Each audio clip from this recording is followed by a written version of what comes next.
this is Delia again, and I'm reading The Vampire Diaries, The Struggle. And this is chapter... I have no idea.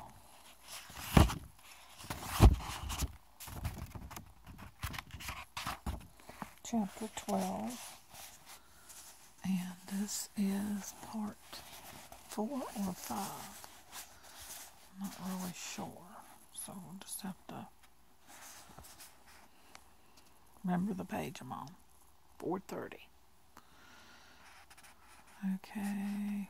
There was an instant paralyzes, and then everyone moved. Robert jumped up and pulled at Bonnie's shoulders. Lifting her, Bonnie's skin had gone bluish white.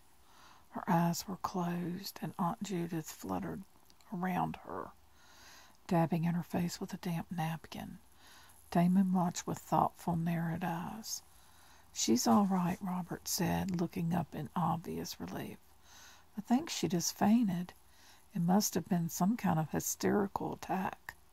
But Elena didn't breathe again until Bonnie opened groggy eyes and asked what everyone was staring at.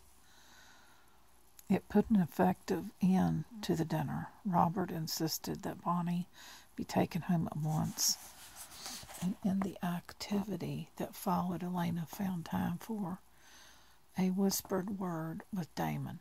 "Get out." He raised his eyebrows. "What?" "I said get out now. Go, or I'll tell them you're the killer." He looked reproachful. "Don't you think a guest deserves a little more consideration?" he said. But at her expression he shrugged and smiled. "Thank you for having me for dinner," he said aloud to Aunt Judith, who was walking past carrying a blanket to the car. "I hope I can return the favor sometime. To Elena," he added. "Be seeing you." Well, that was clear enough, Elena thought, as Robert drove away with a somber Matt and a sleepy Bonnie. Aunt Judith was on the phone with Mrs. McCullough. "I don't know what it is with these girls either," she said. "First Vicky, now Bonnie, and Elena has not been herself lately." While Aunt Judith talked and Margaret searched for the missing snowball, Elena paced.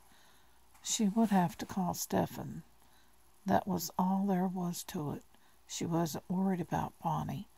The other times this had happened hadn't seemed to be permanent damage, and Damon would have better things to do than harass Elena's friends tonight.